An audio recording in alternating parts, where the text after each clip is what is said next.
जरा सोचिए, क्या हो अगर हम करोड़ों साल से अंतरिक्ष में मौजूद बोरिंग से दिखने वाले अपने इस सौर मंडल के सभी ग्रहों की पोजीशंस को बदल सकते।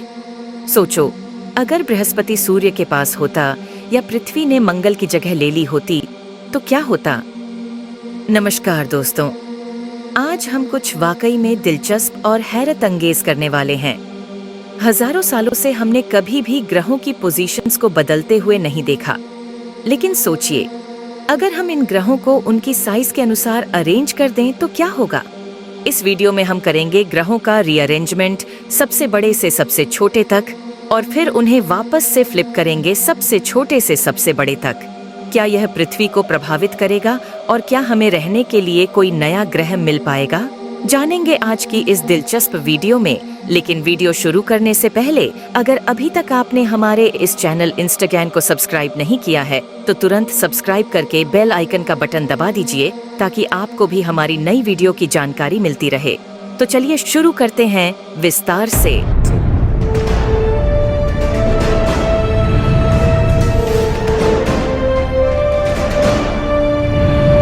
चलो सबसे पहले देखते हैं कि क्या होगा अगर ग्रहों को उनके आकार के अनुसार, यानी सबसे बड़े से सबसे छोटे तक के क्रम में रखा जाए। चलो सूर्य से शुरू करते हैं, पर इस कॉन्फ़िगरेशन की एक बड़ी समस्या है जो हम आगे वीडियो में डिस्कस करेंगे। पर पहले देखते हैं कि इंडिविजुअल प्लैनेट्स कैसे लाइन अप होंगे। सबसे बड़ा ग्रह बृहस्पति, जो हमारे सौर मंडल का ग्रैंड डैडी है, इसका द्रव्यमान सभी ग्रहों के कुल द्रव्यमान से भी ज्यादा है।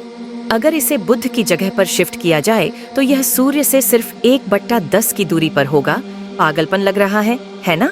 खगोलविदों के अनुसार यह असामान्य नहीं है। अन्य बड़े गैसीय ग्रह जो अपने तारों के करीब कक्षा में परिक्रमा करते हैं उन्हें हॉट जुपिटर कहा जाता है। अब बृहस्पति को बुध की कक्षा में डालेंगे तो इसका 12 साल का परिक्रमा चक्र अब सिर्फ 90 दिनों का हो जाएगा। तापमान भी 167 डिग्री सेंटीग्रेड तक बढ़ जाएगा और बृहस्पति का गैसीय वातावरण गर्मी से फैल जाएगा, जिससे बृहस्पति के तीनों चंद्रमाओं यानी गैनीमीड, कैलिस्टो और यूरोपा की बर्फीली परतें सब मेल्ट होकर जलवाष्प में बदल जाएंगी, जिससे महासागर उजागर होंगे। लेकिन यह अधिक समय तक नहीं चलेगा। सूर्य की तीव्र गर्मी से पानी वाष्पित हो जाएगा। अगर यूरोपा के महासागर में जीवन है, जिस पर जीवन होने की संभावना जताई जा रही है, वह इस गर्मी का स्वागत करेगा। लेकिन जल्द ही वहां रहने वाले सभी प्राणी समझ जाएंगे कि यह तापमान बहुत ज्यादा है, इसलिए वह जलकर भस्म भी हो सकते हैं और वहां जीवन पूरी तरह नष्ट हो जाएगा। अब चलते हैं शनि की ओर, जो बृहस्पति के बाद दूसरा सबसे बड़ा ग्रह है। अगर इसे शुक्र की कक्षा में रखें तो शनि की अद्भुत अंगूठियां यानी शनि ग्रह के रिंग्स जो इसके चारों ओर फैली हुई हैं, शुक्र के गर्म वातावरण में जलीय वाष्प में बदलने लगेंगे। तापमान यहाँ लगभग 462 डिग्री सेंटीग्रेड है, जो शनि पर मौजूद किसी भी जीवन को नष्ट कर देगा। अब रहने योग्य क्षेत्र की बात करें तो दुर्भाग्यवश पृथ्वी को यह स्थान नहीं मिलेगा। पृथ्वी की जगह ये स्थान यूरेनस के पास आएगा। पर यूरेनस को सूर्य के करीब लाने से क्या यह रहने योग्य बन जाएगा? रहने योग्य बनने के लिए 3 चीजें चाहिए: तरल पानी, कार्बन आधारित अणु और ऊर्जा। सूर्य की गर्मी से यूरेनस के वायुमंडल की बर्फ तरल पानी बन सकती है।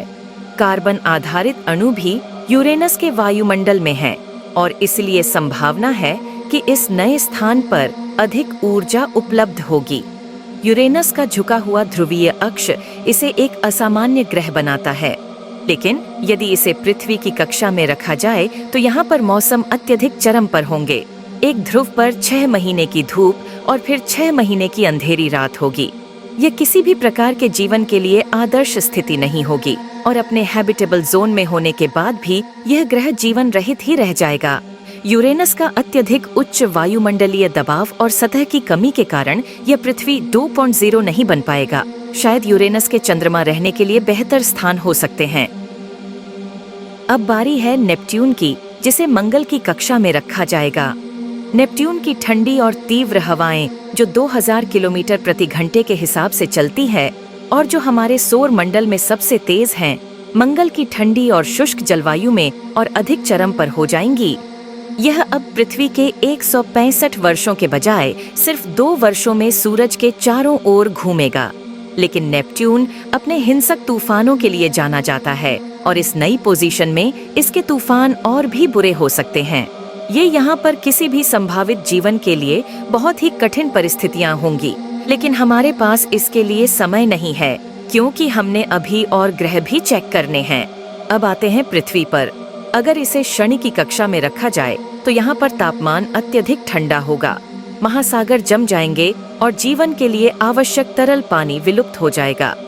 हमारे दिन रात के चक्र भी बुरी तरह से प्रभावित होंगे, जिससे जीवन जीने के लिए अनुकूल वातावरण नहीं रहेगा। ठीक है, मुझे यकीन है आप अभी भी उस बड़े प्रॉब्लम के बारे में सोच रहे होंगे जिसका मैंने पहले जिक्र किया था। खैर, ये नया ग्रह क्रम बहुत अस्थिर होगा। अब हमारे पास 4 बड़े ग्रह सूरज के बहुत करीब में ऑर्बिट कर रहे होंगे। जैसे ही ये बड़े ग्रह सूरज के चारों ओर घूमेंगे, वैसे ही वे एक दूसरे पर बढ़े गुरुत्वाकर्षण का बल डालेंगे। इससे सिस्टम का संतुलन पूरी तरह से बिगड़ सकता है, जो हमारे पूरे सोलर सिस्टम को नष्ट कर सकता है। और अगर ऐसा नहीं भी हुआ तो इस नए सोलर सिस्टम में हमारे लिए कुछ भयावह ही होगा। इस नए क्रम में पृथ्वी सूरज से 5वां ग्रह होगा, नेपट्यून और शुक्र ग्रह के बीच।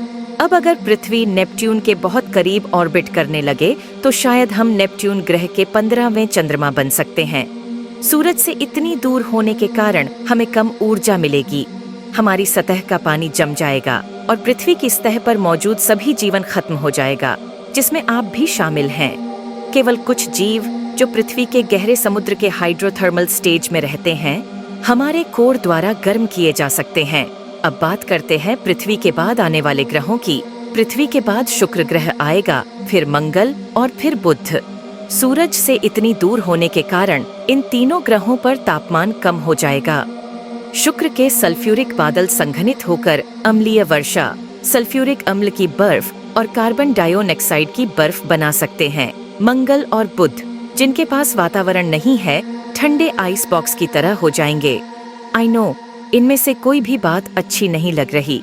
मुझे लगता है हमें ग्रहों की वर्तमान पोजीशन ही पसंद है। लेकिन क्या हो अगर हम इसे उल्टा कर दे तो?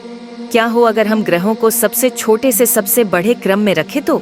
इस मामले में गर्म बुध सबसे पहले पोजीशन में होगा, बिल्कुल आज की तरह।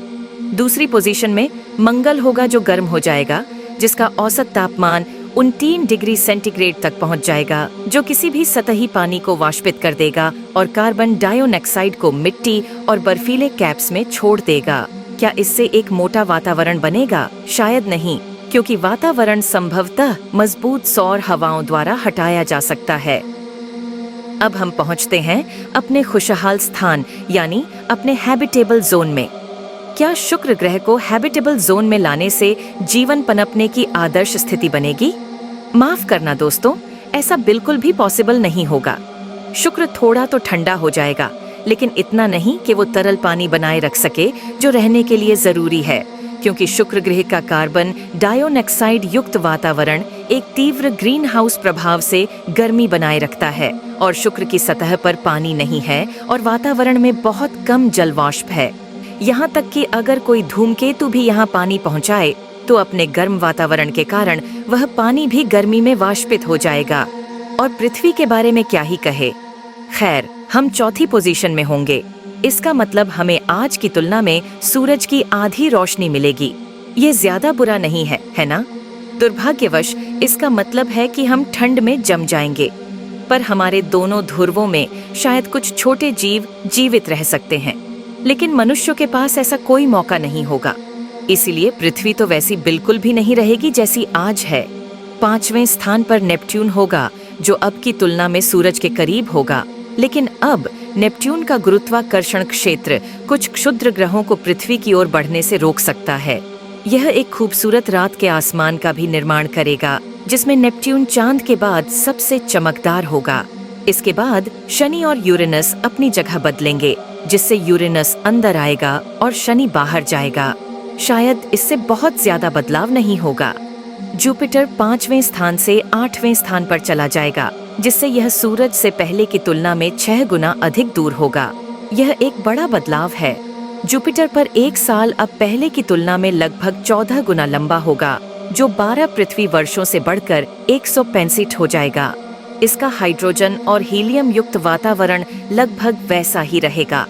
लेकिन सबसे अजीब बात जो हो सकती है, इतनी दूर होने के कारण जुपिटर का गुरुत्वाकर्षण उल्काओं, क्षुद्र ग्रहों और बाहरी सौर मंडल में उड़ने वाली अन्य चट्टानों पर अब भी प्रभाव डालेगा। अपने महत्वपूर्ण गुरुत्वाकर्षण खिंचाव के कारण जुपिटर उन्हें आकर्षित करेगा और उन्हें आंतरिक सौर मंडल में फेंकना शुरू करेगा। यह शुरुआती सौर मंडल द्वारा अनुभव किए गए भारी बमबारी की तरह होगा। साथ ही सभी ग्रहों को वर्तमान संरचना की तुलना में अधिक क्षुद्र ग्रहों का सामना करना पड़ेगा। मुझे खुशी है कि ग्रह सूरज से उनके आकार के आधार पर नहीं रखे गए हैं। बड़े से छोटे या छोटे से बड़े, किसी भी तरह पृथ्वी के लिए चीजें अच्छी नहीं होंगी। दोस्तों, हमारा सौर मंडल वर्तमान क्रम में कैसे आया? दरअसल 4.6 अरब साल पहले हमारा सौर मंडल गैस के बड़े गुब्बारे के रूप में शुरू हुआ था। इसका कुछ हिस्सा गुरुत्वाकर्षण के कारण गिर गया और सूरज का निर्माण हुआ और बाकी बची अन्य चट्टानें आपस में जुड़कर ग्रह बन गई। अभी भी बहुत सारी गैस और धूल थी जो एक सघन घुमाव के कारण डिस्क में केंद्रित हो गई। इस डिस्क की घूमने की गति ने हमारे ग्रहों की स्थिति को प्रभावित किया, जिससे छोटे चट्टानी ग्रह मर्क्यूरी, वीनस, अर्थ और मार्स को सूरज ने अपनी ओर खींच लिया और सूरज से दूर गैस और बर्फ संघनित होकर जुपिटर, सैटर्न, नेपट्यून और यूरानस का निर्माण हुआ। और फिर 3.8 अरब साल पहले एक दूसरा परिवर्तनकारी चरण शुरू हुआ। जुपिटर और सैटर्न की कक्षाएं संक्षेप में एक साथ लॉक हो गईं, जिससे सौर मंडल में अस्थिरता पैदा हुई। उस अस्थिरता का मुकाबला करने के लिए उनकी स्थिति बदल गई। जुपिटर अंदर की ओर चला गया और सैटर्न, यूरानस और नेपट्यून बाहर की ओर चले गए। कुछ मिलियन वर्षों के बाद चीजें शांत हो गई और आज के हमारे सौर मंडल का जन्म हुआ। दोस्तों, मुझे खुशी है कि पृथ्वी अपने हैबिटेबल जोन में है और इस काल्पनिक स्थिति के आधार पर लगता है कि कोई और ग्रह मनुष्यों को घर देने का इतना अच्छा काम नहीं कर सकता जितना कि पृथ्वी, भले ही वे अपनी सही जगह पर ही क्यों ना हो। आइए उम्मीद करते हैं कि पृथ्वी वहीं रहे जहां यह है लंबे समय तक। पर फिर भी आपको क्या लगता है कि पृथ्वी को अपना स्थान बदल लेना चाहिए? अगर हाँ, तो किस ग्रह से मुझे कमेंट बॉक्स में जरूर बताएं। आज की वीडियो में बस इतना ही। अगर आपको हमारी ये वीडियो और हमारा ये प्रयास अच्छा लगा तो इस वीडियो को लाइक करें, दूसरों के साथ शेयर करें और ऐसी ही इंटरेस्टिंग और नॉलेजेबल वीडियोस के लिए हमारे इस चैनल इंस्टाग्राम को सब्सक्राइब करें। मिलते हैं आपको जल्द ही एक नई और इंटरेस्टिंग वीडियो के साथ। तब तक के लिए अपना ख्याल रखें और क्यूरियस रहे। धन्यवाद।